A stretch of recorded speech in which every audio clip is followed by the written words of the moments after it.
वालेकुम तमाम दोस्तों को आज के व्लॉग में खुशआमदीद कहते हैं। जैसे कि आप सब दोस्त जानते हैं कि जब भी हमारी गंदम की फसल 100 दिन से ऊपर जाती है तो वो सिट्टा निकालना स्टार्ट कर देती है। जब वो सिट्टा निकालती है तो सिट्टे का ऊपर बूर होता है जिसे हम पोलन कहते हैं। तो इससे हमारा जो होता है इसके बाद दाना बनने का, पोलिनेशन के बाद दाना बनने का अमल स्टार्ट हो चुका होता है। जब भी हमारा दाना बनता है, आज तक हमने अपनी गंदम के फसल को जो पानी दिया है, जो खाद दी है, उससे क्या है इसने अपना काद ज्यादा किए हैं, इसके पत्ते बने हैं।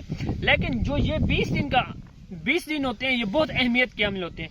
13 से 20 दिन के अंदर, अब पोलिनेशन के बाद 13 से 20 दिन के अंदर गंदम के अंदर जो दाना है, दाना बनने का अमल शुरू हो चुका होता है।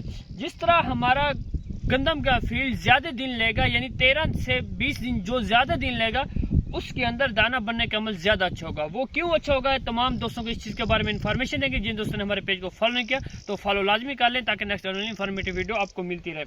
जब ये हमारी गंदम की फसल के अंदर पोलिनेशन हो जाती है तो कुछ खेतों के अंदर जो दाना बनने का अमल है वो 13 दिन के अंदर मुकम्मल हो चुका है, कुछ के अंदर 15 दिन, कुछ के अंदर 20 दिन।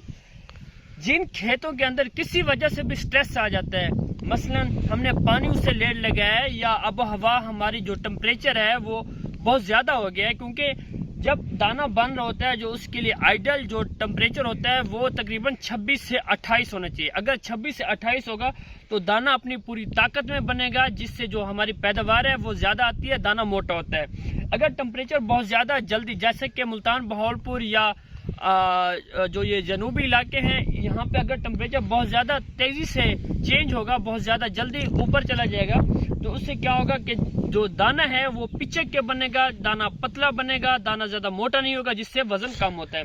और दूसरा क्या होता है, जब अब हम अपने गंदम की फील्ड को इस हालत में, अगर नीचे नमी नहीं होगी, गंदम का फील्ड खुश्क होगा, तो फिर भी हमारा दाना जो है वो छोटा बन रहा होता है। और उसके अलावा अगर कोई आपकी जमीन ऐसी है जो साल्ट वाली है, यानी जिसके अंदर नमकियात ज्यादा है, तो वहां भी आप देखेंगे कि जो दाना बनने का अमल होता है, वो जो सिट्टी बनने का अमल होता है वो 13 दिन के अंदर मुकम्मल हो जाता है। आप देखेंगे पूरा फील्ड एक ही बार उसके अंदर सिट्टी होगी, लेकिन जो उसके अंदर ये बाल होते हैं, ये सिट्टी के बाल होते हैं, ये ऊपर वाले ये छोटे होंगे। जिस सिट्टी के बाल ऊपर से छोटे होंगे, आप समझ जाएं कि यहाँ पे जो दाना है वो छोटा बन रहा है। जो सिट्टी के बाल ये बड़े होंगे और जो आपका ये फ्लैग लीफ है, जिसे हम झंडा पत्ता कहते हैं, ये चौड़ा होगा, तो आप समझ जाएं कि ये फील्ड अपनी आबोताब में है, इसके अंदर दाना जो है वो मोटा बन रहा है। दूसरी चीज हमें ये ध्यान करना चाहिए कि जो ऐसे खेत जहाँ पे हम किसी की वजह से भी स्ट्रेस आ जाता है, अगर हमने खाद उससे वक्त पे नहीं डाली या पानी हमने उससे वक्त पे नहीं दिया, तो जहां भी स्ट्रेस होगा तो वहां पे क्या होगा, जो दाने बनने का अमल है वो बहुत जल्दी से मुकम्मल होगा। जिस खेत में दाने बनने का अमल जल्दी से मुकम्मल होगा तो वो हमारी एवरेज को कम कर होगा। जिस खेत में दाने बनने का अमल ऐसा यानी ज्यादा दिन लेगा, 13 से 20 दिन, यानी अगर 20 दिन लेता है, 22 दिन लेते हैं, तो ऐसे समझे उसकी एवरेज ज्यादा आएगी, दाना मोटा बनेगा, दाना वजनी बनेगा।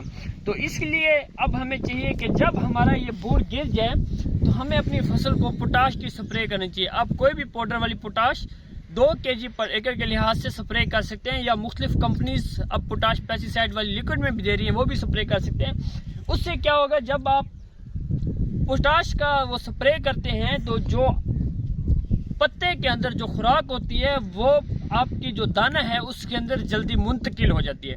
जब खुराक उससे, पोटाश से खुराक की मुंतकिली का अमल जल्दी होता है। जब पोटाश से सिट्टी के अंदर खुराक की मुंतकिली का अमल ज्यादा तेजी से होगा तो क्या होगा, आपका जो दाना है वो अच्छा बनेगा, मोटा बनेगा, वजनी बनेगा, जिससे हमारी पैदावार 5 मन तक इजाफी आती है। तो इस तरह ये हमारे दोस्त एहतियात करें।